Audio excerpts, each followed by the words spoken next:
first point would be is that there has been a shift that's taken place in the West uh, amongst Western academics on the nature of the Chinese state. And that shift is one that is creating controversy amongst Marxists. Essentially, it posits that China is a socialist country. And under socialism, the working class is not exploited. Uh, Obviously, everybody's exploited, but in the same way as people are exploited in capitalist countries. People think it's like a dirty word or something to call yourself a member of the working class when it's not. Absolutely. In fact, if you were considered a worker by your employer, you would have much better conditions. We don't, and I think that there are case studies of that where people in different parts of the world, in Europe and the United States to a lesser extent, uh, have their jobs shifted from being a independent contractor in business for yourself, so to speak, and or a gig economy worker, and a worker, because workers are always more dignified. That's actually part of the history of the labor movement Right. of this country and around the world.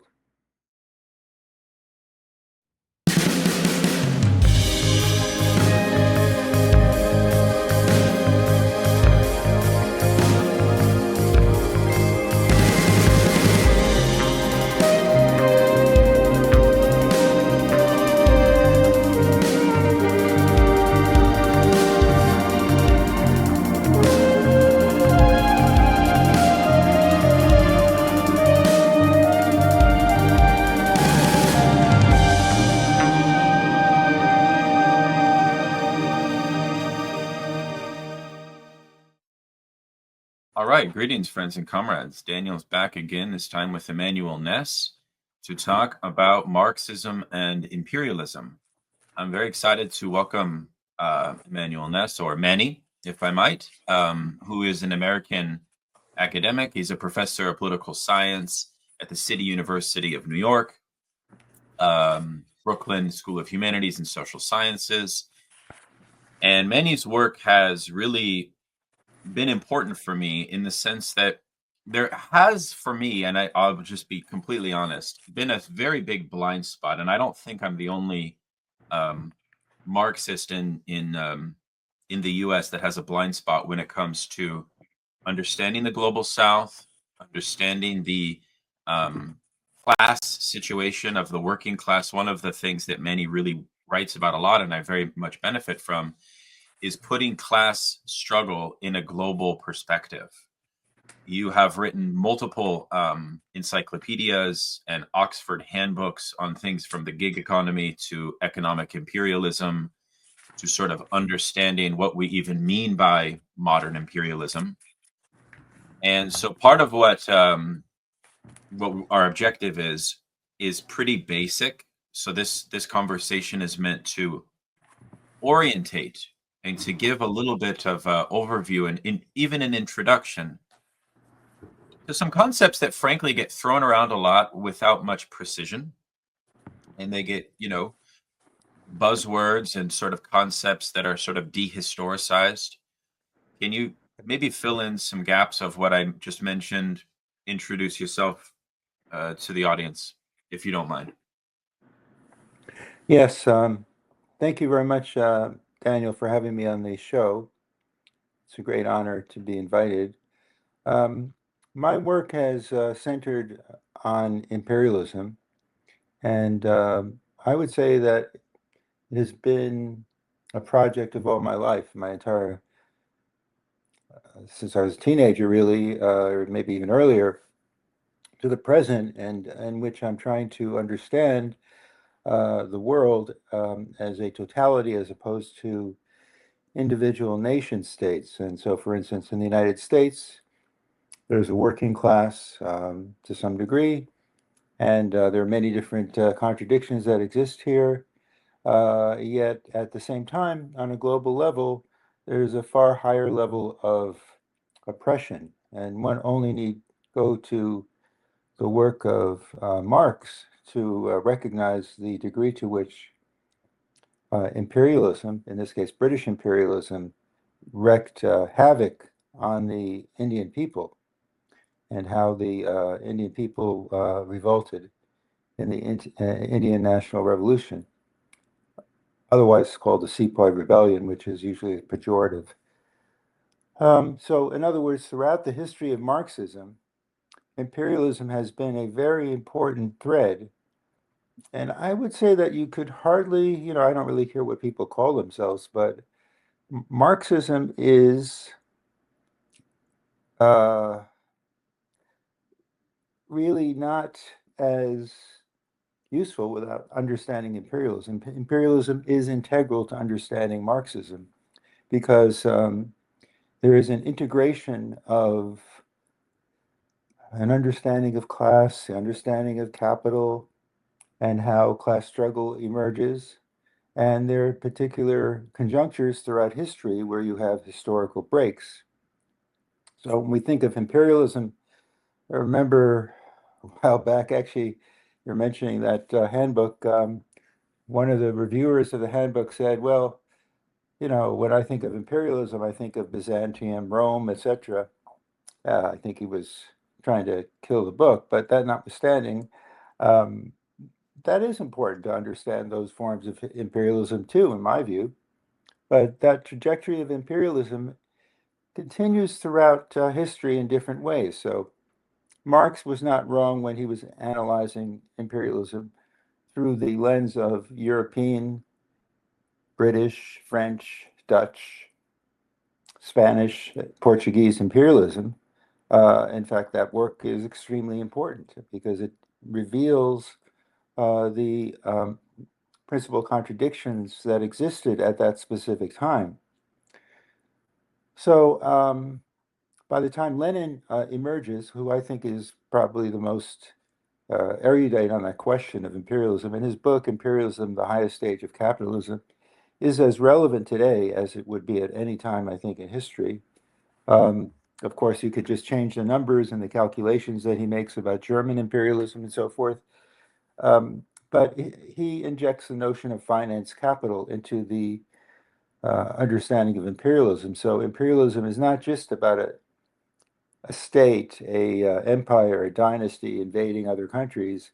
It's about capital invading. So in other words, we now are exposed to the notion of real capitalism and how it operates in a new form, in a developed form, and how on a world stage. And that is the major contribution of imperialism as the highest stage of capitalism, because he really reveals that. Actually, within there are many other works that follow that. Obviously, he draws on many other scholars of the time.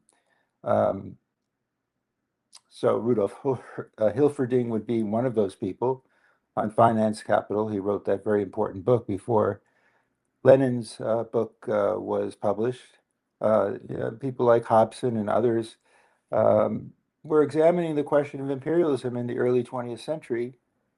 And so there was a period of time in which imperialism between let's say 1910 and 1968, 1970 was the most important aspect, or one of the most important aspects of understanding Marxism, because of the fact that to understand the working class is not just to understand the working class within the Western world, within Britain, within the United States, within Germany, etc., but it extends throughout the world to the vast majority of the population of the world. And so I have to say that from the very origins of my own life, I was always interested in the question because,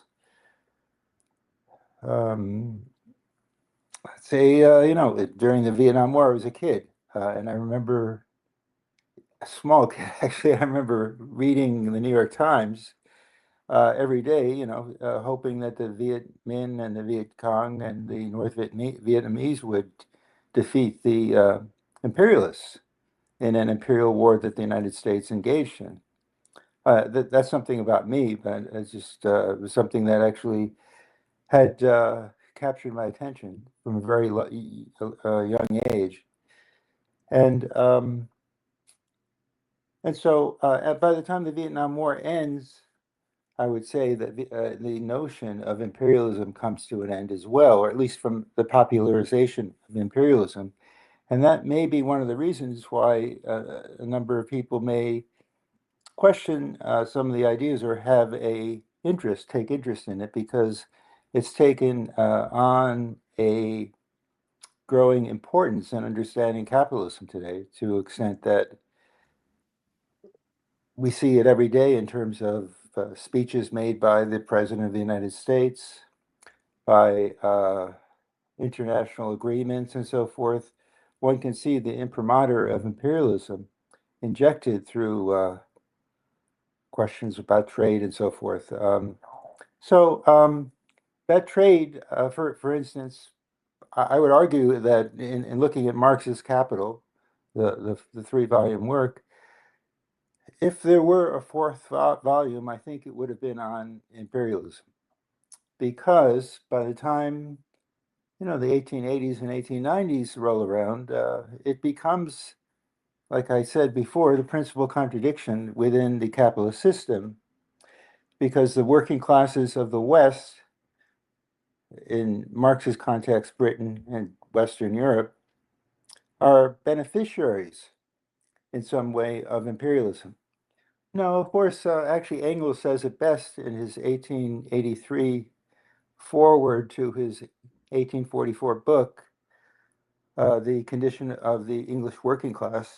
It's really brilliantly stated about how disappointed one could be about how Western working class unions and so forth have no concern about the exploitation of workers around the world, in places like India, in places like South Africa, in places throughout Africa, especially in China and other places around the world, in Latin America, etc.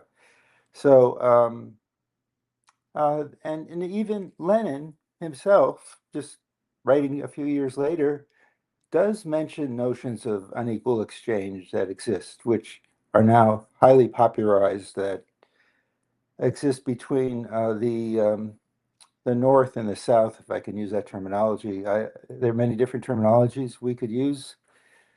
The South constitutes the vast majority of the population, and it's not a place, it's countries that are poor. That's what they constitute. And so you don't look at a map and say this is the South and poor countries, because most of the population of the planet, I think about 80% of the planet lives above the equator. So countries of the South are really poor countries who exist on the periphery of the center of the capitalist system, the core.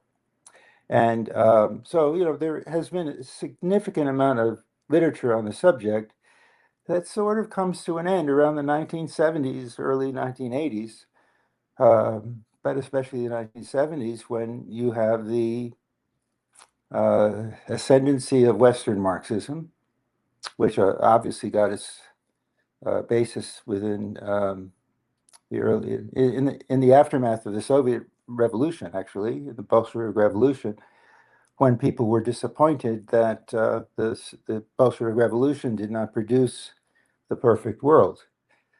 That's another question altogether, but we can have that discussion if you like, because it does bear on the question of imperialism and exploitation, and the fact that there is a general perspective amongst many people that we're looking for some kind of utopia. Going back to Engels again, is extremely important work uh, on scientific and utopian socialism. Hmm. Obviously, it's popular. Anyone can read it. A child could read that book. It's that section of the anti-Düring. So, just getting back to the point is, so there becomes a split between the northern working class, the center, the core, and the periphery. And the periphery, I don't like to use that term, because the periphery represents the majority of people. So, out of, say, today we have 8.5 billion people on the planet. The periphery, I would say, is about 7 billion people. So about 80 to 85%. Of course, there are differences of income, wealth, and so forth, but these are countries that are dependent. And of course, there's the dependency school and many different schools that emerged in the 60s, 70s, and 80s, less so in the 80s, but basically in the 70s, around the question of imperialism, and they became extremely important. And subsequent to the Vietnam War in the 1980s, the question of imperialism sort of died out to a So large extent. let me ask you then. You so okay. So it's very interesting in a certain way because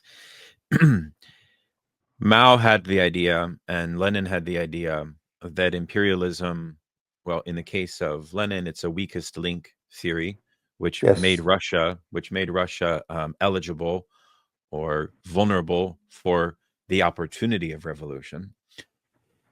Mao saw it as a principal contradiction, but that had to be prioritized. And I feel that we have a very curious situation happen since the 1980s to the present, right? Whereby uh, we have an analytical confusion regarding the centrality of imperialism or the lack of centrality. And that it then regresses into almost like an academic debate. Now, maybe it might be a useful time for you to tell us a little bit about the theory of economic imperialism. How does that Yes. differ from Lenin's theory of imperialism? Because in Lenin's conception, and correct me if I'm wrong, the mere idea of it being the highest stage, I think a lot of people have misunderstood Lenin's point here. He's seeing it as an opportunity for a socialist transition, right? It's not so much that the system will necessarily, I mean, this Yes. becomes actually a debate in a certain way. What did he call imperialism? He called it the antechamber of socialism. He thought that the system would sort of collapse. Upon its collapse, it would require the intervention of a proletarian revolution to accelerate that collapse. And so there's a lot of misunderstanding about that. And the other point, of course, is that we don't really talk about stages of capitalism anymore. I think Mhm. there's been a lot of work about the problematic notion of stages. Stalin talked about stagist theory. You have, in philosophical terms, the problem of teleology. Mhm. Capitalism is it best understood as a stagist, right? So talk about how we think imperialism after Lenin, and talk about maybe how some of the way that we can sort of resolve these theoretical and analytical ambiguities. Okay, so of course, Lenin is the key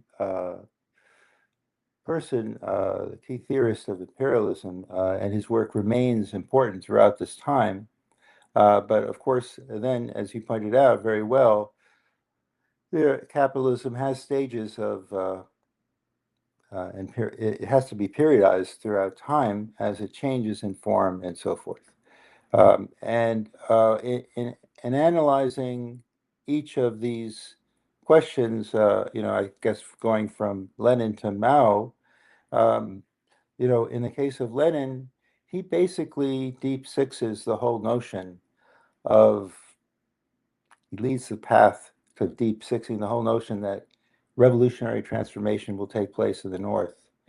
That book that was written in 1916, which we were talking about, Imperialism, really says that, hey, look, people who are really oppressed are not living here, they're living in countries that are producing, and then it's through the production of commodities that produces wealth, obviously. So, in any case, so in understanding how capitalism changes, that was one of the aspects where Lenin actually does make a major break himself from Marx, where Marx, uh, who sees imperialism, doesn't understand it in its capitalist form in the same way as Lenin does. So Lenin takes that second leap, which progresses throughout the world. Now, we could look at you if you want to look at it from a theoretical perspective.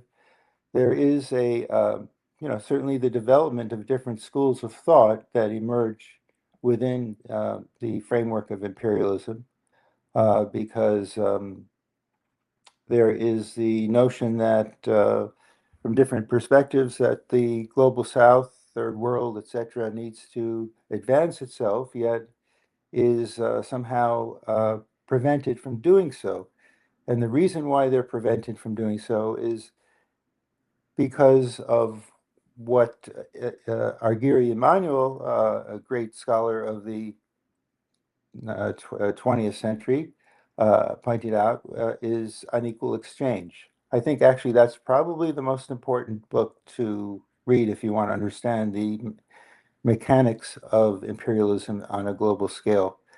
Because what Immanuel says is uh, that to recognize imperialism, one can do it in a certain quantitative mathematical way, taking into consideration price parity and so forth, purchasing price parity, that there is a form of parasiticism, and which actually Lenin talks about as well, and super exploitation that takes place in the global South, where the global South does not develop at all, and that it actually becomes the location where profits are made for the rich countries, the core.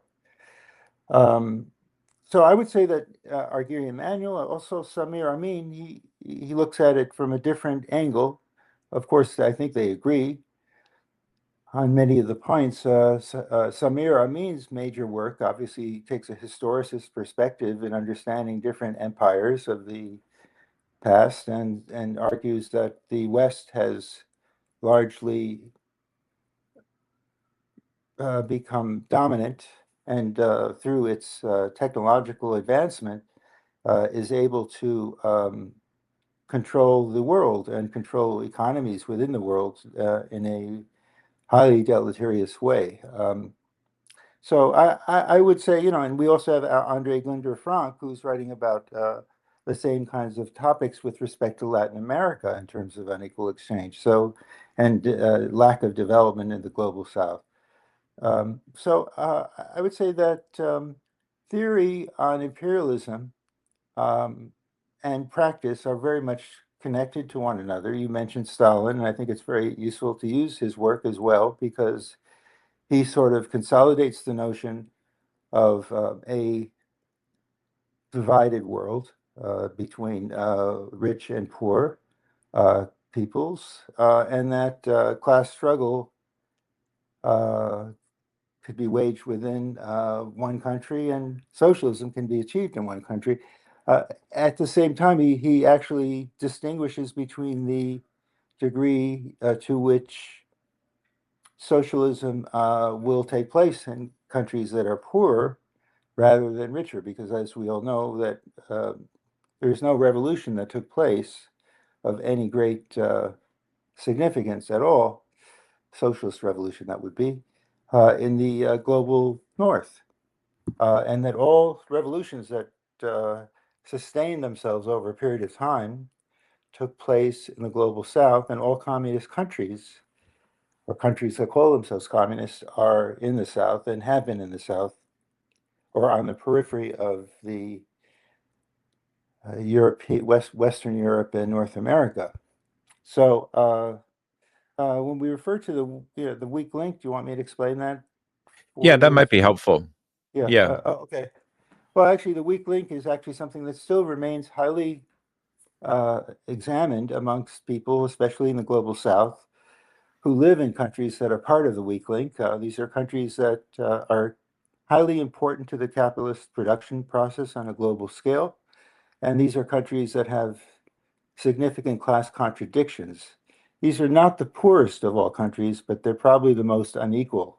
In countries such as India, countries like South Africa, and so forth, in which the contradictions are so dramatic that there is, especially India, there's the possibility for the state or the entity to transform itself into a revolutionary state. So today, if you go to India, But throughout history, there's a lot of actually writings on imperialism start in India, to tell you the truth.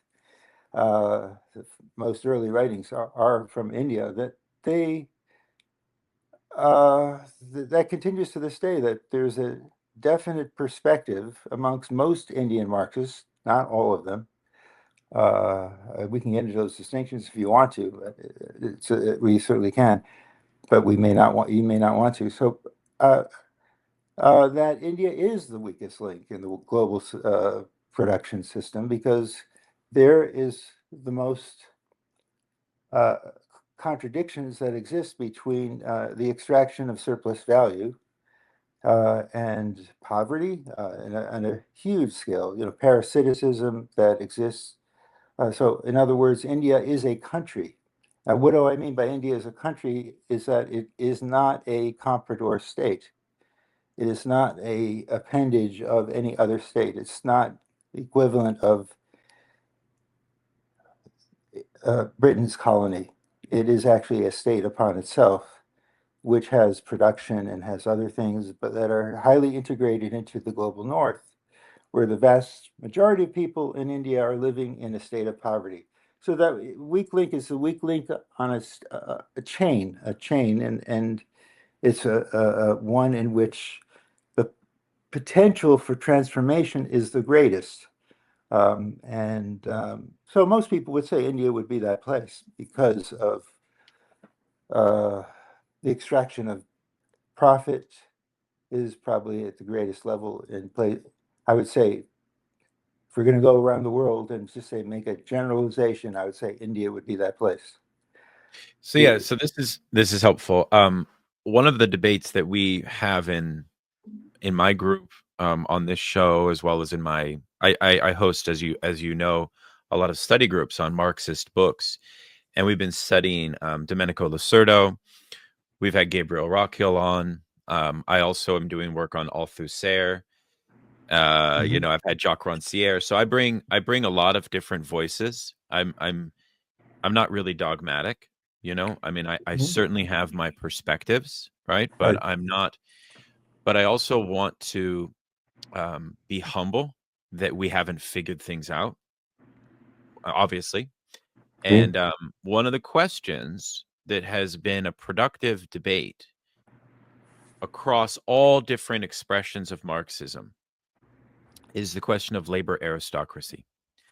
Now, this is a concept which Engels mentions, which you already cited, about the condition of the working class in England, one of his early books, which I think he actually wrote before he met Marx, curiously. Um, 1844. Yeah. yeah, well, around the same time that they just got to know each other. And of course, in Capital, Engels' empirical work on the condition of the working class appears throughout the book, and some of the strongest parts of the because Engels is really interested in this empirical problem of exploitation and suffering and how that actually looks, and right. Yeah. And so, anyways, you can see why it is a question, because the basic premise, and I'm going to invite you to say more about it, is that within the core regions, okay, um, workers and the working class have a kind of either this is a matter of debate, entirely or a crust within the working class has effectively reaped the fruits of imperialist super exploitation, and that they exert a kind of indifference, so to speak, to the continuation of those oppressive conditions in the global south. So the system is not acknowledged by the working class in the core to be a globalized system. There's a total indifference to super exploitation happening in the global south. Now, this introduces so many thorny debates and questions, and I'm just curious, Manny, how you come at this debate. It's a very, very interesting question. How do you lay it out? How do you think it? How do help us out? Right. That's a very important question. With respect to the aristocracy of labor, I think actually what you said is correct in terms of the various scholars who've commented on it, especially Engels. and Lenin and so forth and so on. Um, I would say it's not for Lenin. It may be indifference, especially amongst the trade union leaders. It's actually maybe an acceptance. But for Engels, it goes even further. I think it's actually embracing imperialism, embracing the exploitation of labor outside of Britain and Germany and so forth. In other words, a form in which some would argue is a form of bribery, where the capitalist class bribes the internal working class within rich countries to accept, social democracy and so forth, which has gone away to a large extent in the West, but uh, let's say affluence to a certain degree at the expense of the rest of the world. And of course, as you were saying earlier on, Engels talks about this with respect to the condition of the working class in England, but he really drives that point home in his 1883 foreword or preface to that same book, which I think is actually more important than anything else in terms of that work, in which he actually makes the case that we really have to shift our attention away from the global north, if we're going to use that terminology, and we have to look at the significant forms of exploitation that exist in the global south that are not only exploitation and parasitism, etc., but actually they benefit the working class of the north. They are the beneficiaries of it. And so, as a consequence of that, they buy into the capitalist system. That's really sort of the bribe, so to speak, that they recognize right away that, and even Marx talks about this actually, that they are beneficiaries. Marx talks about it with respect to trade unions in Britain as well. That he's in some of his letters to Engels and others, his concern over the degree to which the British working class has not been revolutionary, and why aren't they revolutionary? They're in some ways living off the Irish and other peoples, and so they don't have to do as much work, and their standard of livings are higher as a consequence of this. But the theory of the of labor aristocracy, there's I would say actually once again going back to Argyri Emanuel's work, he makes that point very clear in terms of unequal exchange because that's really what it's about. He doesn't make a distinction between the capitalist and the working class in the North, none whatsoever. In fact, he says that all are complicit in the exploitation of labor in the South. All are beneficiaries. Of course, you have a class distinction in rich countries, but in terms of beneficiaries of that, workers who are ordinary workers are beneficiaries, and we could see this in many ways. In the latest book that you mentioned on migration as economic imperialism, that in fact a very strong case, if not a watertight case, can be made by scholars, by anyone, that anyone in the United States is better off than any worker outside of the United States, or anyone in the North is better off. So that raises concerns amongst people who are in the DSA and so forth and so on, who like to think about healthcare and things like that, which are valid issues in their own right. But even the immigrant or undocumented migrant, according to this theory, is better off than those people who are back home, who are living highly precarious lives. So if you read the work of really a great, I would say, sociologist, but also a theorist, Jan Breman, he wrote a book called Footloose Labor in the, I think, 1980s, late 1980s, where he distinguishes between the Second World War period, which he lived through, as he was from the Netherlands, or he is from the Netherlands, and the period that he studied South Asia. So he was very much interested in what was going on there.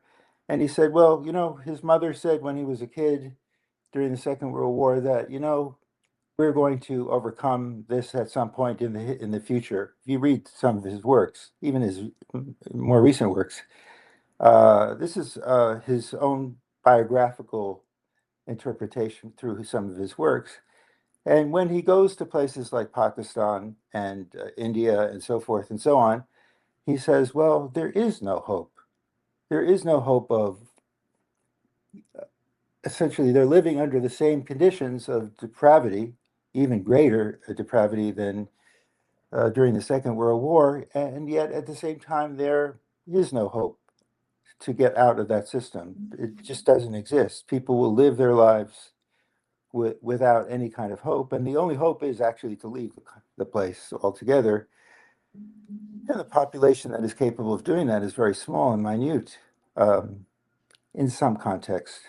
If we take a look at the entire India, all of Africa, Southeast Asia, Latin America, and so forth.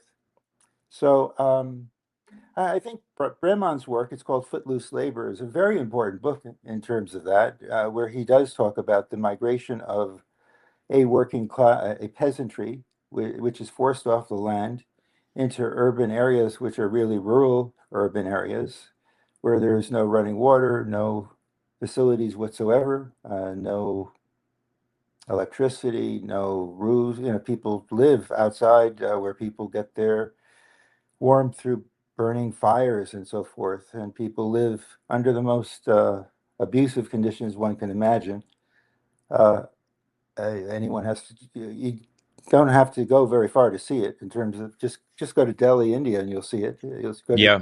Johannesburg and so forth. You'll see that kind of stuff. So when we speak, but they're also producing for the North in many ways. So that's what I do write about in some of my works, where, for instance, if we take a look at the steel industry, or if we take a look at I was trying to think of even the auto industry, we can see mining industries and so forth. We can see high levels of exploitation that are not present and absolutely not present in the North and never really were at any point.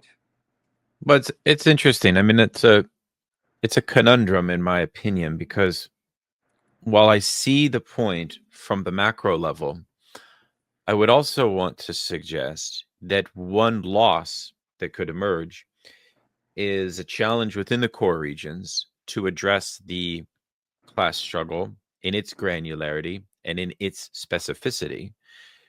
So, for example, there's a lot of work done on the intensification of the, the deterioration in quality of life on the within the American working class, um, which Yeah, is tied to the deaths of despair, is tied to the opioid overdoses, tied to this idea that the neoliberal era is yeah, sort of forfeiting the old social contract. So part of that is generational. And so what I would want to see is sort of like a not either or, not it's not like either there's super exploitation in the global south and then we exempt the entirety of the class, because you see the point. I worry that we yeah, forfeit the granularity of the class struggle in the core regions. I think that perhaps that could have been done at the period of the post-war boom, after the war, but I think that the neoliberal period has brought class struggle back into the fore. So how could we sort of do both? How could we both keep attention to core region deterioration and exploitation as a part of that, but it's different forms of immiseration? Because I think that I often debate with a lot of comrades. Most Marxists reject the immiseration thesis, the idea that capitalism generates a proletariat that is fundamentally immiserated from their subsistence and quality of life. Okay. yeah, And the truth is, it does something different. It maintains subsistence, but it alienates uh, in a whole panoply of other mechanisms and ways of exploitation. And so I guess I don't know if I have a question as much as a sort of asking you to reflect about these new class dynamics within the core region and how, like, for example, the situation of the working class, maybe you could speak about this, is structured so fundamentally differently, say, throughout the Middle East, where it's a rentier finance capitalist situation in which you have gig economy, you have precarious work, you have Yes. unstable work, and you have remittances, and you have the diaspora transferring money to keep people afloat because they have unemployment, they have structural unemployment. So there is exploitation, but there's also these other dynamics of rentier exploitation, which is different because unemployment is itself a certain form of exploitation, in my opinion, of Mhm. dignity, of the dignity of the worker. Yeah. So you want me to comment on, I think you're raising a very important question. My pat answer would usually be what I said earlier is that anyone in the global north is better off than any worker in the global north is better off than any worker outside of the global north. And I still would probably maintain that to, obviously, there's no such thing as a perfect world in terms of absolutes. There is no ideal type, as Weber would say, and that there are exceptions to every rule. But I think that the you're talking about the rentier classes and so forth, rentier capitalism. That exploitation is global, and I think you're correct about that. That if you go to New York City or major, maybe anywhere in the United States, one will find DC, etc.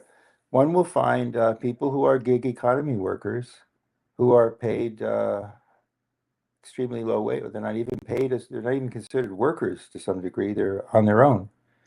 So, for instance, the food delivery worker for Uber Eats or Grubhub, etc. Those workers are highly exploited workers who don't know how much money they're going to make any day, and they're not even employed to some degree. They work for themselves.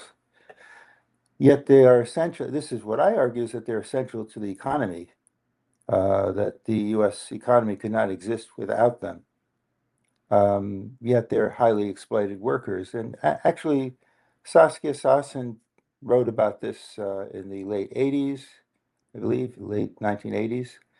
She began to write about the uh, major metropolises of the world. I guess that's the name of her book, actually, New York, London, Tokyo, something like that, the global city. And one of the key factors of this is the necessity to have a class of workers who serve upper middle class and professional workers. I mean, okay, if I could just, if we move just a little bit away from theory, although it could be theoretical, in New York City or any major city, I hardly know anyone who doesn't have a person who cleans their home. I mean, except for myself. I mean, I really don't. I'm being very honest with you.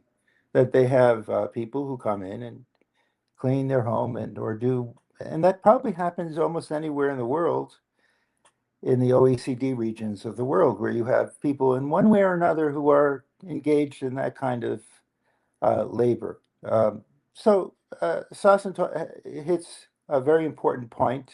She really exposes this service sector of the kind of underbelly of the economy that keeps it up.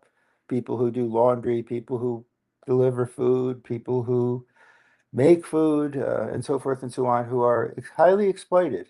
And obviously we can look at exploitation on the basis of, we're not going to go there, I don't think, of what the Marxian analysis of what exploitation is. Uh, but we're really looking at people who are suffering in the world, right? Because we can say that rich people may be even more exploited in some ways in terms of surplus value extraction. But I would say that you're right. Yeah, I'd say that there is a class, but I'd also say that that class of people tend to be immigrants or migrant workers, at least the ones that I know about. I don't know. I mean, I don't travel widely in the United States, I have to be honest with you. And but what I see is migrant workers doing most of that labor in most wealthy countries.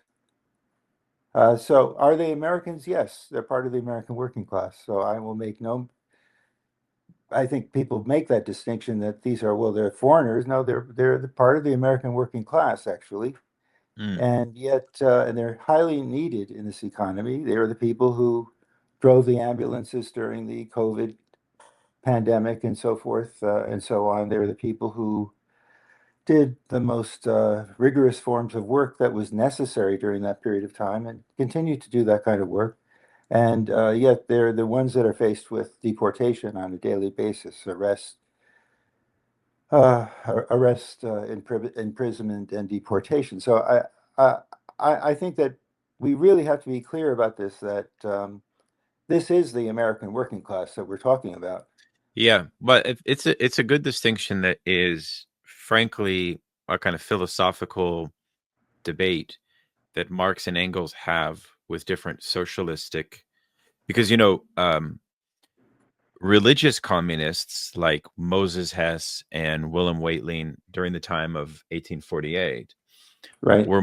they were more than happy to create a kind of taxonomy of workers based on who suffers the most. But but Marx and Engels in a curious way reject that. They don't. That's right. They reject it. That's one of the most interesting things about Marxism, Exactly.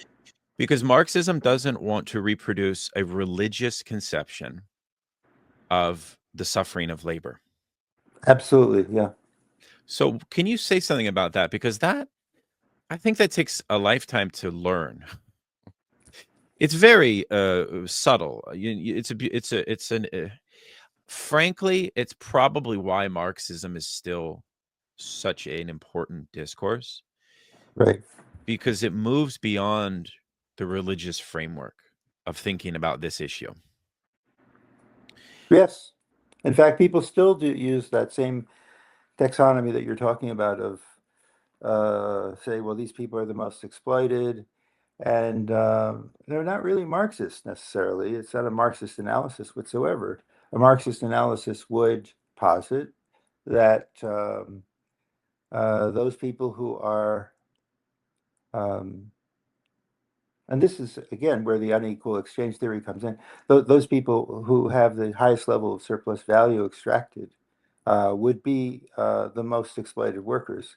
So if you're making $10 an hour making a pizza, a pie of pizza, and that pizza is sold for $100, and you have another worker who's making $10 an hour, and that pizza is sold for $50, who's the more exploited? If you use strict Marxism, it's the first. And actually, you can even have that person making if that pizza sold for $1,000, that person would be super exploited theoretically. You see what I'm saying? I mean, I think Yeah. that's where Marxism takes us, and I think we have to hold that. I think it's actually true in the broader sense, but in the particular, in the universal, it's true uh, uh, that the surplus value extraction, but in the particular, you may not find it. You see what I'm saying, right? So universally speaking, I think we could measure exploitation through the Marxist framework. Extraction of surplus value from the worker, where is it at its greatest? But if we look at the individual or the particular specific locations here and there, uh, we could potentially say that we can go back to the religious perspective and say, well, these people are suffering, and there's a great amount of concern that one would have for them because they don't have even the capacity to live on the basis of what they take in. So, yeah, that's a Right. huge conundrum that people still debate. It's a People, worthwhile debate. It's a because it brings in morality, right? And Moshe Paston does that stuff. I don't know if you've yeah, read his yeah. it's good. I mean, I'm interested in it too because I study Nietzsche, and Nietzsche is a kind of great anti-moralist, and he has a kind of ethics, I would say, that argues Yeah. that morally superior, the morally superior route is to have a kind of indifference to the suffering. Mm. And Yes. that's actually part of my argument, which is why actually Nietzsche's deleterious. He's parasitical on Marxism because Marxism does need something like a concern at a basic moral level, which is different than a fetishization of suffering. We don't need to get into that whole complex thing. But let me actually shift now and ask you another question, if I might. Yeah. I was going to Since bring you've up done, Lucerdo as a kind of bringing them all together, but go ahead. yeah, oh, I love Lacerdo's work in this regard. Um, he's so good on Nietzsche. I mean, it's just an incredible. Yeah. I mean, he really. It's so funny, but just as a quick side point, you had all of these French theorists like Foucault and Deleuze, and they wrote these books on Nietzsche. They celebrated him, and then Lacerdo came along, and none of them have been able to respond to his. Exactly. I And mean, it's actually, unprecedented. I mean, he shut yes. the whole field down. It's amazing. So, Yeah. anyways, I'm just Sadly done. I'm not really a big scholar in that field. I just wrote a book inspired by what he was doing. Anyways, I'd love to read it. okay, shifting gears. So tell us, a lot of folks don't have information in the West, in the core regions, about class struggle. It's not on CNN. It's not talked about. You gotta like be an expert to know what the working classes in other places are actually doing, right? What's the level of labor agitation? How many strikes are going on? Is there something like class struggle, or are people mostly repressed? So could we ask about, let's ask about China, if we could you say a few things about what the situation in China is like for the working class at this moment? A little overview. Yes. Okay. Yeah, I think it's very important to discuss China. The first point would be is that there has been a shift that's taken place in the West uh, amongst Western academics on the nature of the Chinese state. And that shift is one that is creating controversy amongst Marxists. Essentially, it posits that China is a socialist country. And under socialism, the working class is not exploited. Uh, Obviously, everybody's exploited, but in the same way as people are exploited in capitalist countries. That the property ownership in the state, you can inherit you just can't inherit property, period. Land is owned by the state. And that's why they've been able to develop, by the way, because the state has been able to use land for infrastructural development, which is unprecedented. And then one need only go back to the writings, which I've neglected, I have to be honest with you, the writings of the key philosophers and leaders, but let's just say the leaders of the period from 78 to the present. And of course, not every one of the key people is treated equally. In fact, capitalists tend to hate or despise Xi Jinping because he is pushing socialism to a higher degree than I think anybody else has. And that's why there has been a renewed interest in the West around China. Now, but then it also, if you read the work of Roland Bohr, amongst others, they are pointing to the fact that even Xi Jinping, I'm sorry, even Deng Xiaoping was writing about socialism. I don't, in the sense that he believed that he was building a socialist state, and that I think he honestly believed that the period from 78 at least till 1990 or so was the new economic policy. Some people say, well, that's just too easy of a parallel to make, but I don't think it is, because if you take a look at Russia in 1921, it's sort of the same in that situation where they cannot move out of this state of abject poverty. And they're also faced with extreme forms of confrontation and from the West because they are a socialist country. And you have these debates going on amongst people like Trotsky and people Lenin and Bukharin, etc., about what kind of policy will take place. I think this is a six-party Congress. I could be wrong by if it in 1921, 22, about what kind of state the Soviet Union would be. And Lenin, talks about the errors of Trotsky. I think he's correct about them in terms of Trotsky's specific, and this is very important for understanding China too, the specific notion that the working class has to be militarized, that they are, kind of like automatically militant. And this is what we're saying that socialism is not, right? Because the working class isn't automatically militant. There's a degree to which that has to be inculcated through education, etc. But when speaking about China, so we read, one would read the works, 3 volumes of Deng Xiaoping, and he's continuously talking about class struggle. He's talking about the dictatorship of the working class. He's saying, yes, this is a period that we're going through in which we have to develop. We have to catch up. We can't, there are a lot of monikers people use with respect to that are highly popularized, that are positive in many ways. We have to catch up. We can't all be poor. And so it is absolutely remarkable what China did. And, so people reflect upon that. And it's a very tumultuous period between 1978 and I'm going to say 19, let's see, go into 2000, where you have the introduction of foreign capital, again, going back to Lenin, and much of it from the United States, as well as from Hong Kong and Taiwan, but other places around the world.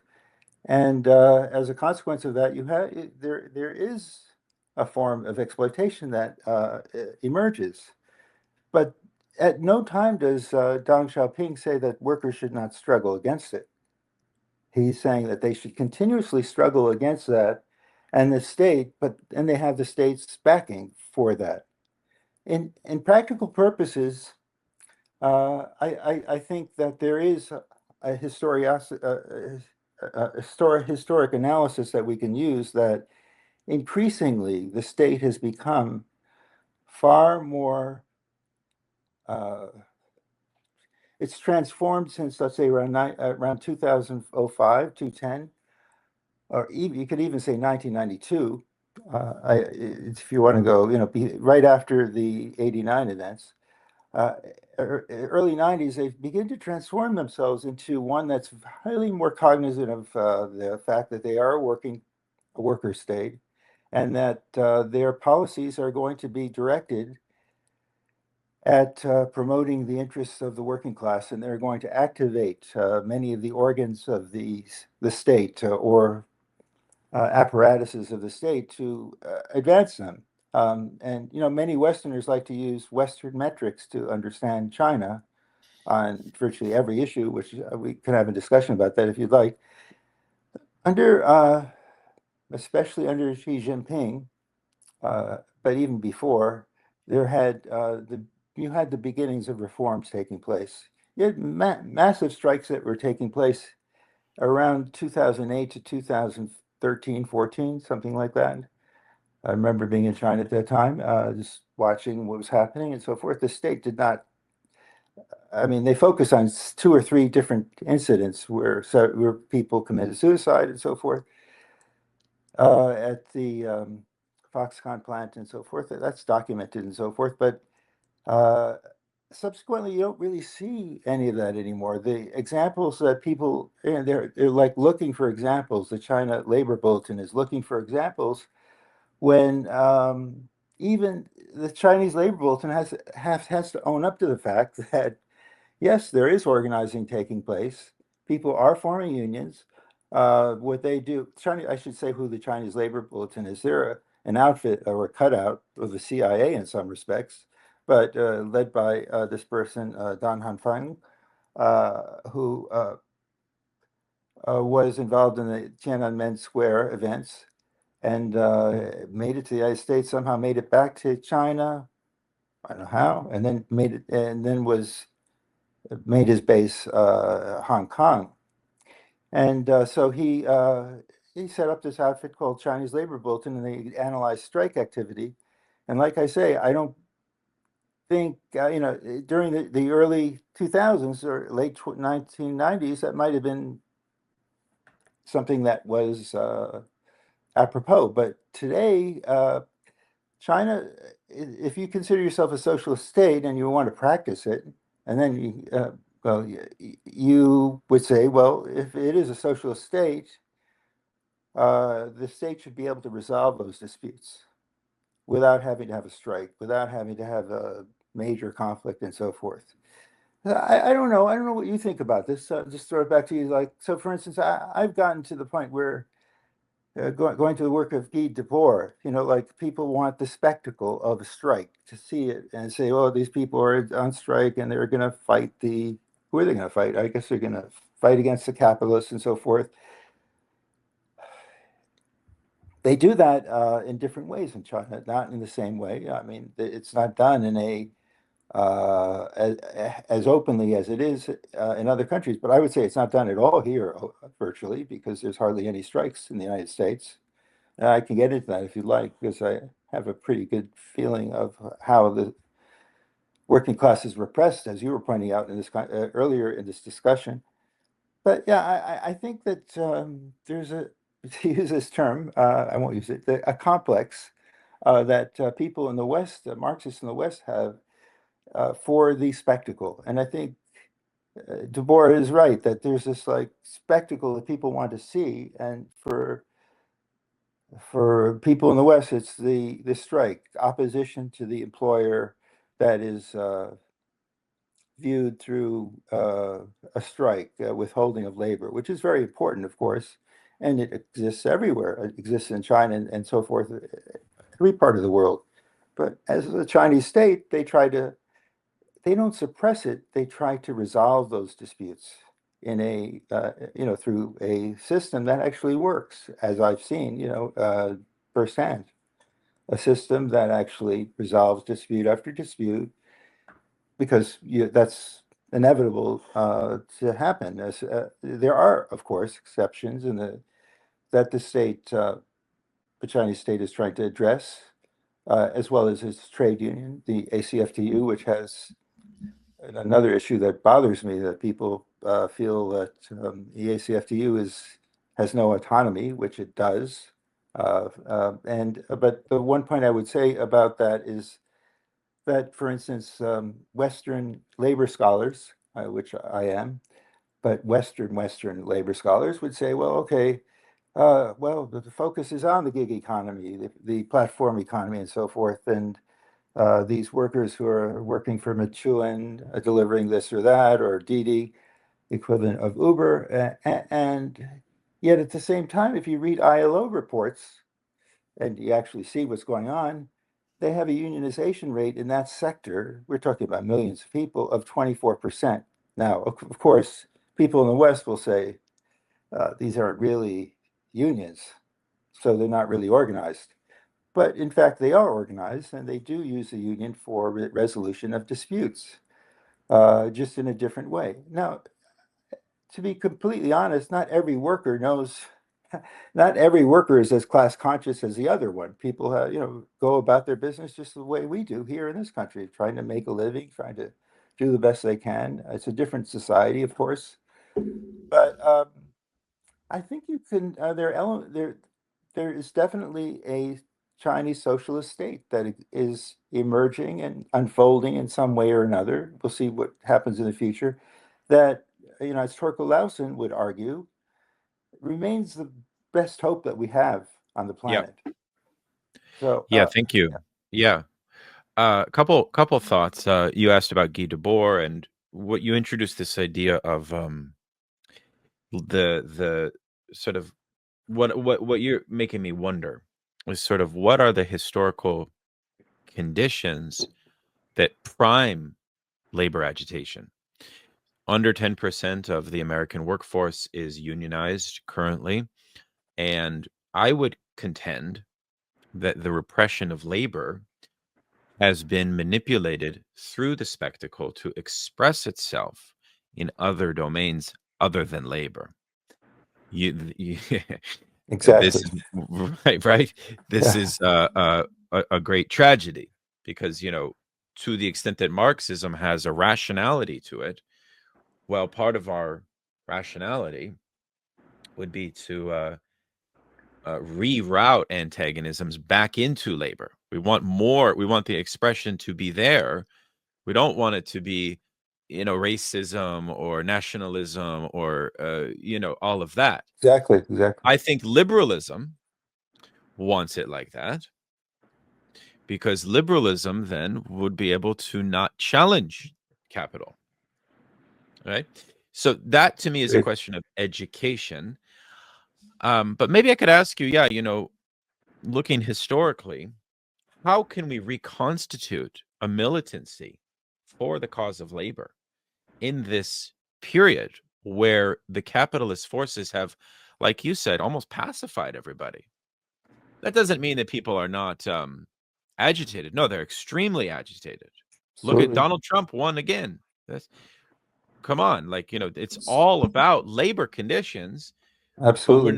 it's not really able to be spoken of. So the agitation cannot be. This is why I like psychoanalysis, because I think psychoanalysis helps us get at that gap of repression. Right, right. You know what I mean? So, Exactly. I anyways, know exactly. what do you think about that? How can we because for Lenin said, yeah, once you have a successful trade union consciousness, that's the beginning. But we don't even have that. Yeah. That's taking it a big in the sense using C. Wright Mills. Lenin also subsequently says, well, the trade unions have to be subordinated to the state, the socialist state, once they exist. Not okay. So I think you really hit a very important point with respect to liberalism, respect to this antagonism that exists between a working class that exists in the United States and I don't know what we call the other people, a plutocracy, capitalist class, people who are wealthy, professionals, etc., who do very well uh, by and large, economically speaking. And I think everyone feels that anger who's a worker every single day in this country. And we're seeing right now something that's just unspeakable with respect to the federal potential shutdown of the postal service in the United States. We're seeing the privatization of the federal government by uh, the people who are actually foreigners.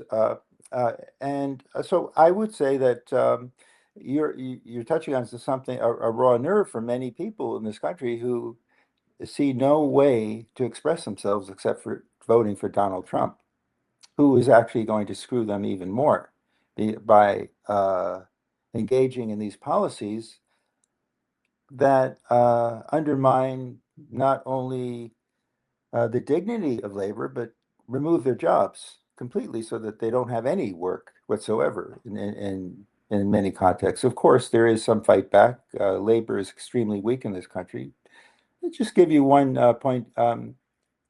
So I would like to actually pursue the point of psychoanalysis within this context, but we're looking at group psychoanalysis in a certain ways, and I think there's a huge amount of antagonism that exists that is unexpressed, that is pent up in a way that people don't feel that uh, they're able to express it in a collective way whatsoever, especially at work, and they face a firing for even complaining about the company or saying who they're going to vote for in the election. So stuff like that. We've seen that take place on a regular basis in the last 2 decades. So I'd just say that that would be an interesting, in terms of the notion of communication, how people communicate with one another, the working class with the, is there a ruling class in this country? Interesting question.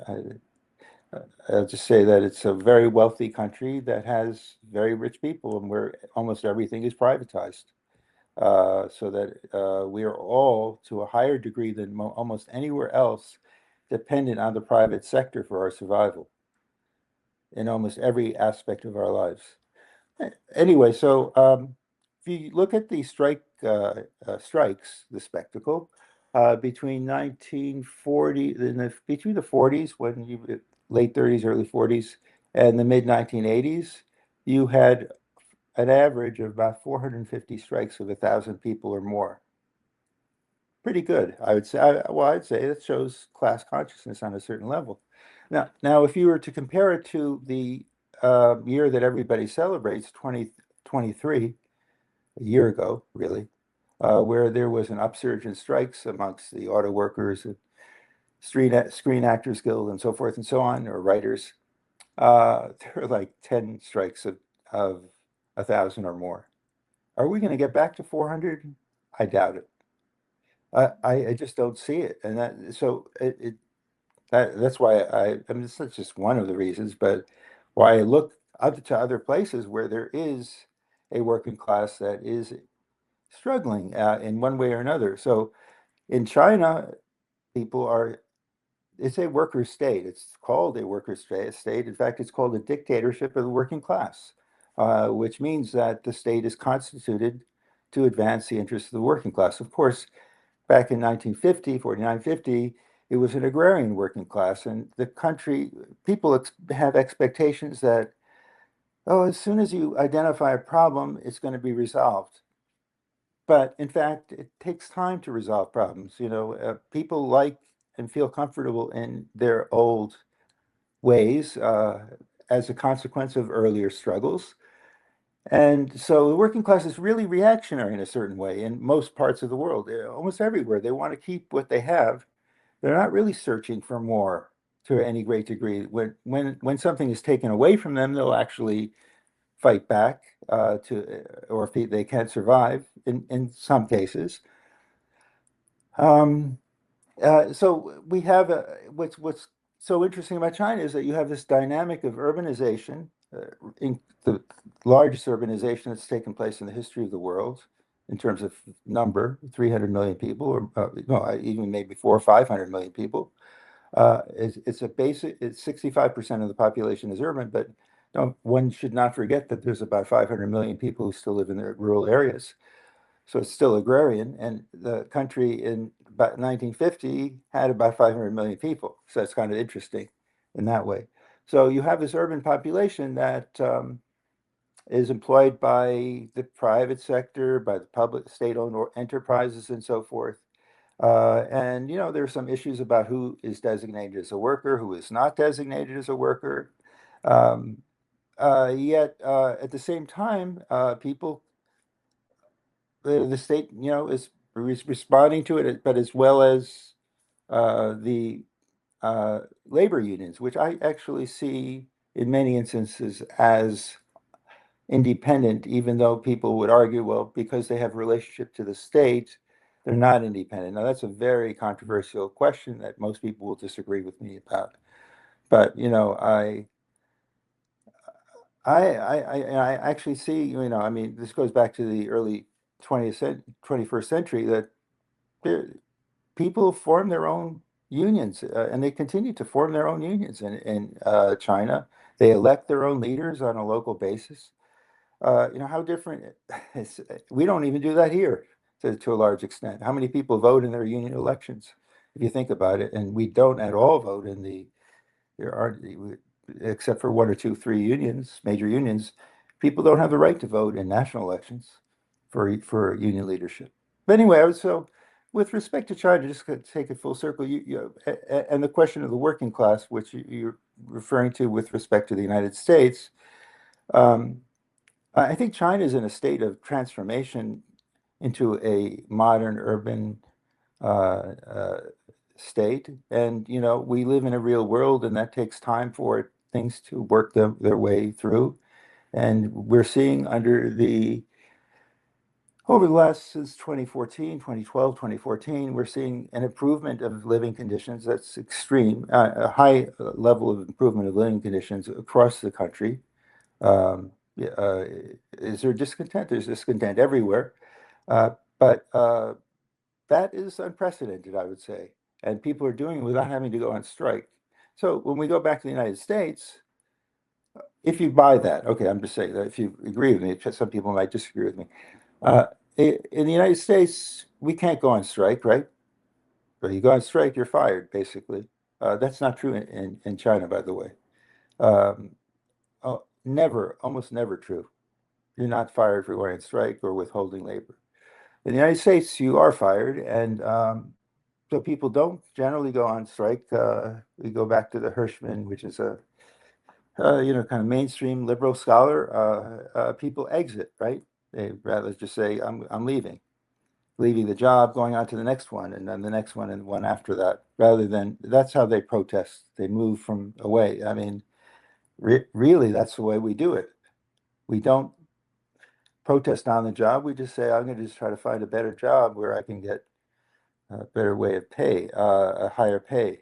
So there's high levels of animosity, lack of communication that exists in this country.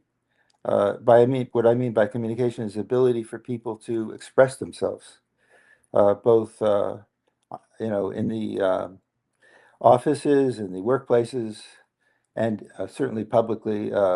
They express themselves through voting for Trump and that kind of stuff. Uh, I'm sure you have a lot to say about this too, probably more than I do, and because I think you Well, raised a very important question. yeah, I think that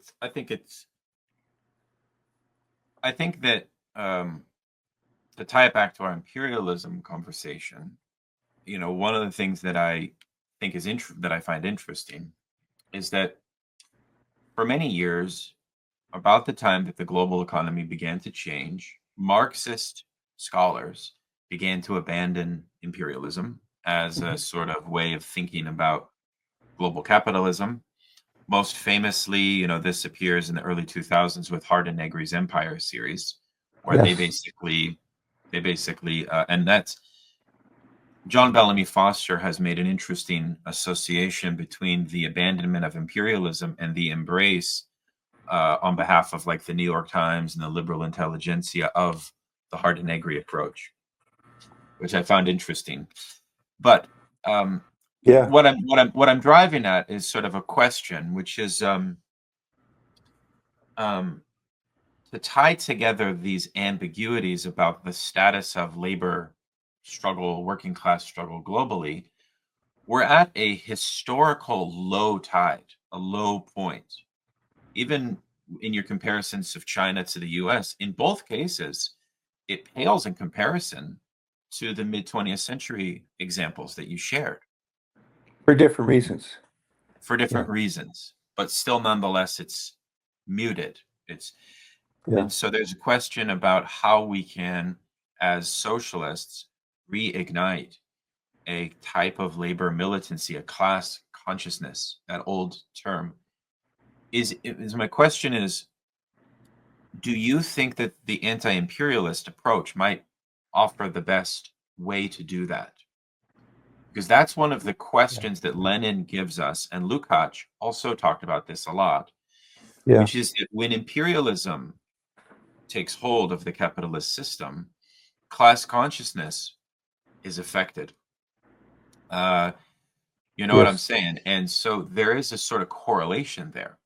So perhaps an anti imperialist left is a way to address this problem.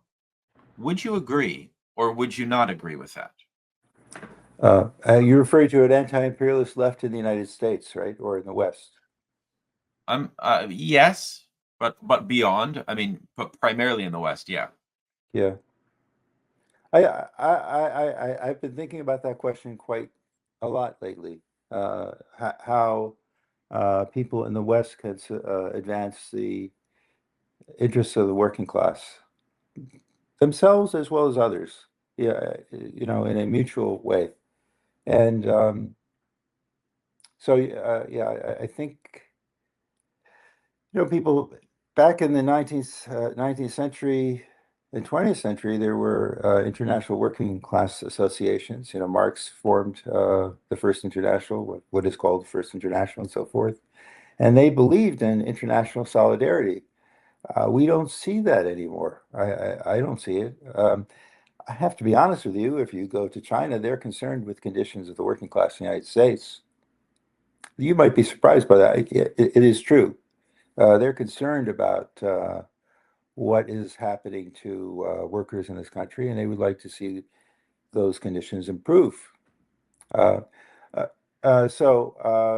I mean, maybe they're definitely engaged in that kind of solidarity, but we in the West are not concerned about other people to the same degree. But from a socialist perspective, I think we really need to reignite a non-sectarian uh, internationalism of one form or another, which is I'm saying non-sectarian. It's a difficult task to achieve.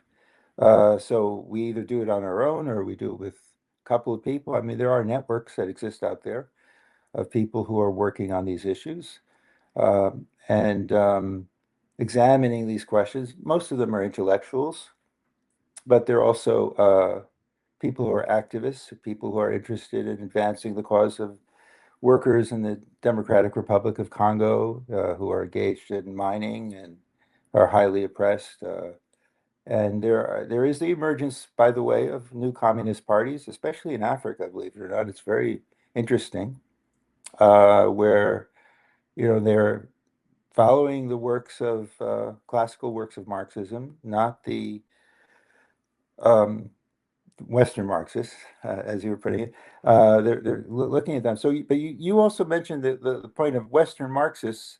Yeah, they shifted us away from that question. I like Michael Hart. He's a nice guy, as far as I'm concerned, as a person. But uh, I haven't debated him on these questions, but I don't think there is a multitude in the sense that he does. I think that there is a working class that exists, as well as peasant, but basically a working class uh, exists in urban and rural areas, and they are highly oppressed by their own states, and they are repressed within a global system, which is parasitic, which benefits, I'm just going to say, the United States. Maybe not the workers in the United States to the same degree as others, but I always was interested in doing a kind of a taxonomy of what is the U.S. working class. I've never gotten around to it, but it's an interesting question. I'm not going to say we, who they are, what they, what is the class composition of the U.S. And Right. I think we'll find many people in this country that are marginal, living off of different ways and so forth, but also benefiting from exploitation of other countries. So I think that internationalism would be the answer as far as I'm concerned, a non-sectarian internationalism to contend with these ideas of a multitude that we're all part of it. Internationalism in the sense that we have to support those people. Okay, and I'm not getting religious about it.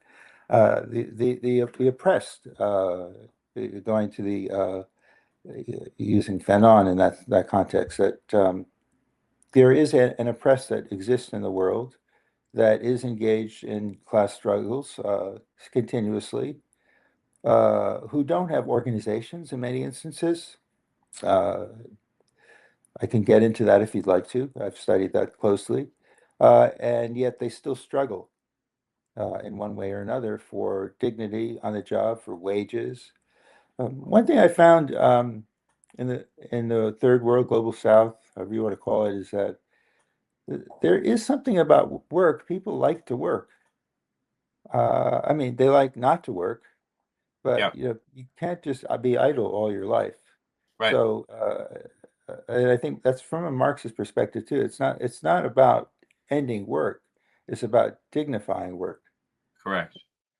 I think that's a big debate we've had with left communism and strains of anarchism that I've studied a lot of the history of the 19th century proletariat. And it's part of the reason why I really like the work of Jacques Rancière, because, you know, he sort of points to that, which is it's if you study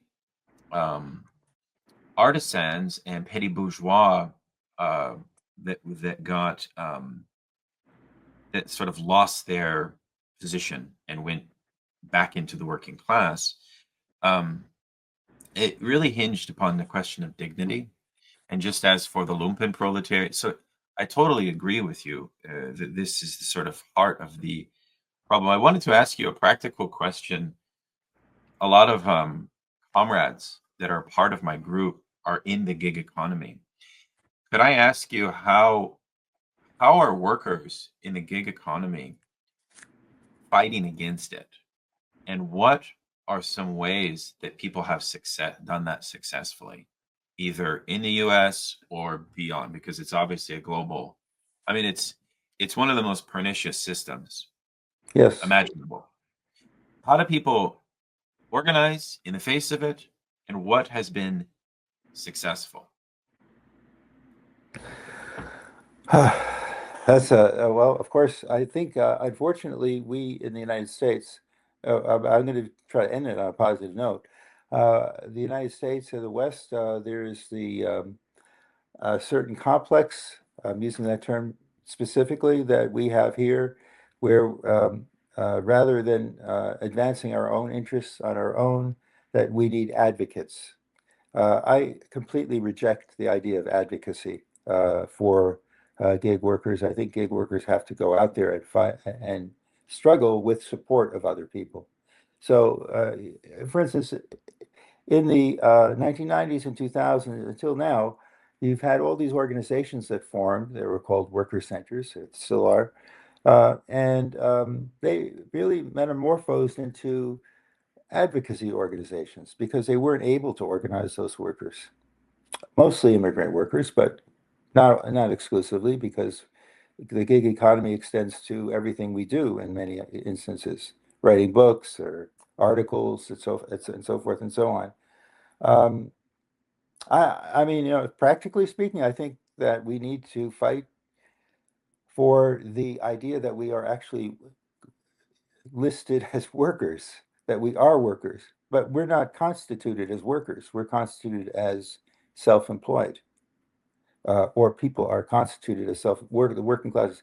We're not workers. No one is work. That's why I say, who is the working class in this country? Well, people think it's like a dirty word or something to call yourself a member of the working class when it's not. Absolutely. In fact, if you were considered a worker by your employer, you would have much better conditions. We don't, and I think that there are case studies of that where people in different parts of the world, in Europe and the United States to a lesser extent, uh, have their jobs shifted from being a independent contractor in business for yourself, so to speak, and or a gig economy worker, and a worker, because workers are always more dignified. That's actually part of the history of the labor movement Right. of this country and around the world. No, it's true. I mean, if you look at the statistics on wage theft, it's startling. Uh, the frequency, the scale, the quantity of wage theft, which is allowed by the absence of any protections, and it's allowed by the mythology of the bootstrap ideology of liberalism itself. So this entrepreneurial, uh, it's a total scam. It's a total scam. And the way it's really going is that no one has the opportunity to or the wherewithal to be an entrepreneur. So that to me, I've always thought creates the backdrop of the ideological cosmos of the tyranny of liberalism, this entrepreneurial individualism, which Absolutely. feeds into the gig economy and the oppression that creates. I in mean, my yeah, opinion. I guess a good way of putting it is capitalism with American characteristics. In this sense, I'm saying that you think about the gig economy, uh, what are you looking for? You're looking for the tip, right? At least in this country. I don't think we should have tips. I think you should be paid a wage that you can survive on and live with dignity. Most countries don't have tips. So, in other words, oh, how well have I done my job today? Or, I might have said something that offended the customer, or the customer might not understand what's going on when the employer certainly knows in terms of paying tips and so forth, that they're basically subsidized by consumers, but also frequently not subsidized. The workers don't get the money that they deserve. Yes, we see that all the time, and we see that actually. I have to be honest with you, within the publishing industry, my God, it's really declined to the point where I don't know what to say. They're doing us a favor. Uh, I Oh mean, yeah, it used to be very remunerative, to tell you the truth. Um, part of you it is know, part of it. I think Gramsci talked a lot about the difference between ideology and common sense, and there is an interesting situation in that's right. America where common sense of exploitation, of general exploitation, is taken as a common sense. In other words, it's not something that's eligible to be challenged.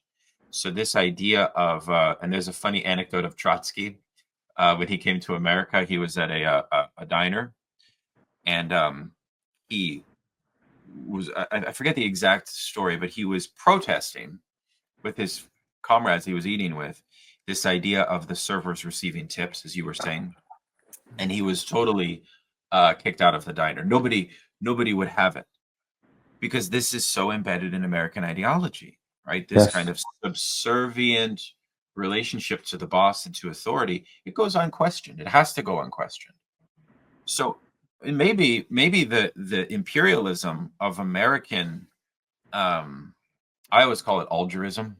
I don't know if you're familiar with algerism, but the Yes. imperialism of that ideology um, needs to be combated. It's difficult to do it. It's not, and I don't think we've really figured out how to how to do that. But we need to figure it out. I completely agree. I mean, just consider that this is being exported on a global level, this ideology. So, in places where employers are responsible for paying you, it shifts to consumer. The consumer should pay you, but the employer should get all the money to pay the worker. And as far as I'm concerned, make enough money to be able to pay the worker. The employer, whether it's the state or whomever, they should be able to pay the worker a wage that's a living wage and so forth. But this country is exporting that ideology where we, we've both traveled the world widely, I'm sure, and see places where 10 years later they're tips, and before then there weren't, and other places where it's actually a taboo to pay a tip, even today. A lot of places. Yeah. Well, this is So, yeah, no, you're completely right. I could spend all day speaking to you about these matters. What I like about your work is it's capable of bringing this great, rich empiricism combined with a mastery of the theory. This has been very compelling to chat with you. Could I ask you what you're currently working on, what your current research entails? uh, certainly, I'm working on several projects. One, we were talking a bit about China. I'm working on a book on the union movement in China, and it's going to be counterintuitive because the things I'm seeing are not what is being written. I see a lot of, I don't know how to put it. There seems to be like a groupthink that we have that China is bad and they treat their workers bad when it's actually not the case. Of course, every place needs improvement. There's never will be a place that doesn't need improvement. But when I see dignity, and I can give examples where that takes place. But I'm currently working on a book on the Chinese workers' movement, which I consider a movement, and how the state is actually reflecting the interests of the workers or not. And in this case, I think they are to a And great degree. my final question is, you've changed your mind about China, right? Yes. So that's really important because, one of the things that I believe in as a Marxist is that, people should change their mind, Yeah. and that, you know, it's okay to do so. Oftentimes we have a dogmatic. I mean, I'll give you an example. I mean, Lukács is the best example, right? He's the paradigm, Right. right? I mean, but I used to be a kind of left wing Nietzschean French theory kind of leftist, and then Marx brought me over to a completely different worldview. Um, but even within the Marxist field, I've changed my view on things. I've changed my view on China. Thinkers like Losurdo have helped me do that. Yes. What were the factors that led to your change of mind on the status of China as a socialist country? Well, I'd like to say that there are different metrics that people use for what socialism is and what it isn't.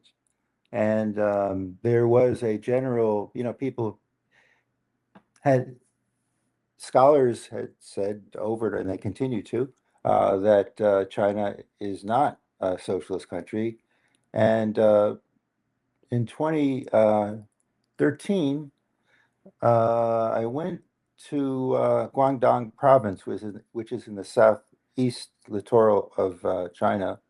It was a period of time when there were many strikes taking place. And I witnessed a strike that was there in a city, a huge city, metropolis called Dongguan. Dongguan. Most people probably haven't heard of it, but it's just northeast of Hong Kong. In one of the there's about 100 million people living in a area that is about the size of the New York metropolitan area, or the corridor between New York and Washington, even more, obviously. So I went there and I saw how the workers were treated, and I spoke to workers, interviewed workers, and they weren't. I was, truth be told, I was asked to actually write about how bad China is. In terms of, I mean, there's this groupthink that, and it's amongst the left, by the way, that China is bad and that they treat their work as state capital. They'll use any term that's derogatory. And so I compared it with situations that took place in India, strikes, as well as conditions, as well as South Africa. And I have to say that the state supported the workers in China. They did not support the workers in India. They did not support the workers in South Africa. They killed workers in South Africa. India, every day people are killed on the job. It's not taking place in China. Now, of course, that doesn't say, well, it changed my mind. So in the back of my mind, I was always, and sometimes I would say it, I'd say, well, I'm sorry, I don't really agree with the fact that one or two examples that you have, people committing suicide or whatever the case might be, the Foxconn incidents of 2010 in Shenzhen, that is the reflection of the society as a whole. If you take a look at the literature on China, and if you look at the strikes, the major strikes that people talk about, well, there's the Foxconn strike at Apple, where they're making the Apple. It wasn't even a strike. It was people who were committing suicide. There was a Honda strike in the same region in Guangdong province. And there was this strike, which was a shoe manufacturer, actually made Adidas shoes. And where I think workers got what they wanted. I mean, the conditions could be improved, and they probably are right now compared to they were in 2013, but the workers got everything they wanted. Everything. They won the strike. Now there are much fewer strikes than there ever were. Some people complain about it. I'm curious about that fact. Although the Chinese Labor Bulletin will say that there are strikes, and right, obviously there are disputes everywhere, but they don't. They're not as ostentatiously, like we said before. This, like I was saying before, there's not a spectacle of a strike that takes place in China. I just don't see it anywhere, for the most part. Are people upset? People are upset everywhere. So it was that incident that actually, because I was asked to go to China to finish a book, and I was thinking, okay, I'll do that. And so I was curious why. Well, there was basic dogma. We have to hate China. China is the worst. That was what people were saying. And so you have to include China in your case studies. I didn't see what they saw. I saw people winning strikes at that time. And I also saw a degree to which the ACFTU was becoming activated. ACF, their trade union movement, the locals on a municipal level, uh, dealt with those questions. And then one also sees democratic elections taking place. Okay, so the Westerners will say, well, yeah, they're really the people that get elected. They're really cynically saying that they're really stooges for management. I'm sorry, I just don't think that's true. I mean, we could say that about anything in the United States as well, right? I mean, so it occurred to me over a period of time that I'd gone back a number of times subsequently that this is not absolutely true. I mean, there's certain things about China that we could say that one might say, well, okay, most workers don't work for the state. Yes, that's true. The state controls most of the economy. That's also true. You see what I'm saying, right? You have a lot of differences that exist, but that's how I really changed my mind. And then, investigating other locations, even seeing migrant workers, gig workers, and so forth, who are fighting for better conditions. A lot of workers just want to do their job and and have a good life, and maybe get a better job later on. That's all true, but they're not really complaining. I mean, in the same way, obviously, if there's a major dispute, I mean, there's questions about contractors. The state needs to deal with that, and I'm sure they will. Uh, that's absolutely there. Uh, but we have, having worked as an organizer for a number of years and studied the labor movement in this country, we have this sense that you have a problem that has to be solved immediately. Labor is very slow. Labor is like molasses. It does not respond quickly. Because it doesn't have the resources. Capital is fast, so labor is always responding to capital. So I'm saying that because people are expecting immediate results when that's not the real world that we live in. The real world that we live in is that we recognize that there's a problem if you're a state. And yeah, actually, it's a Hegelian perspective to some degree, right? The state can improve, right? And become better. And actually, yeah, Hegel could direct you in that sense. That I think it's philosophy of right where Hegel Right. discusses that. Uh, uh, yeah, and so, but so even from a philosophical perspective, you see the state improving or actually Mm. becoming responsive. I, they went through a lot of historic tumultuous experiences over the last 75 years, and um, you go there, it's a much more, I think, it's a place of higher levels of harmony amongst people, where people, you don't find hatred toward anybody really at all, except people, no hatred. I was about to say except, see the Freudian slip. So I have to add, I have to say, except from, people who hate you, you say, why are you hating me? And they're really, I mean, that would be in the United States. But they admire people throughout the world. They have respect for, they just want to have their system. And, the United States wants its system, but it should not, they also care about the working class in the United States, which I found kind of profound in a certain way that they're actually engaged in a form of internationalism, or at least trying to. And I think that we'll see more of it in the years to come, whereas the United States isn't. I mean, the Belt and Road Initiative is just one example of it, where they're trying to improve the lives of people around the world. There's a very good article that just came out a couple of weeks ago, which I can share with you, about how it's improving lives of workers around the world. But we're fed this whole notion of the debt trap, and that's all been disproved by people who actually go to these places. Of course, I'm not going to convince Adrian Zentz about Xinjiang province, but the evidence is absolute that he's making this stuff up. Yeah, Uh, that's fascinating. No, it's really rich. Thank you for that. I mean, my only question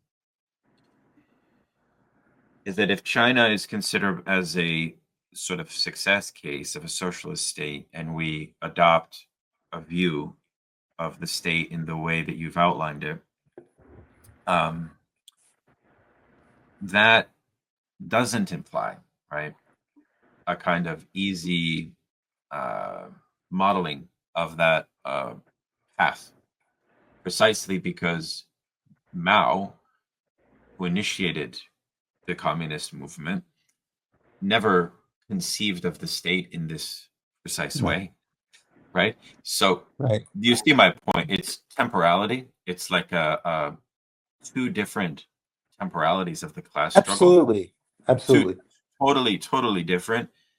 How do we learn from that difference? With that, because here's the problem. Here's the problem. A lot of anti-imperialists in the West that support China end up adopting what Marx would call a right-wing Bonapartist position on the state, in which they're basically saying, yes, socialists should be um, trying to work within the levers of the electoral system. This usually presents the problem of tailing Mhm. either the Republicans or the Democrats. You see my point. Right, right. It does not follow the Marxist logic of the independent organization of the working class when you Right. fetishize the state. Now, I'm not saying that you're doing that, because you're not, but you see the No, danger. You see the danger. I absolutely do, because I want to kind of reinforce this point that I visited a number of places where there are unions, where they seem to be autonomous, especially in the state-owned enterprises. I mean, even the mainstream economists at the National Bureau of Economic Research at Harvard, in the mid 2010s, they were saying, well, China's the place to be because that's where the organizing is taking place.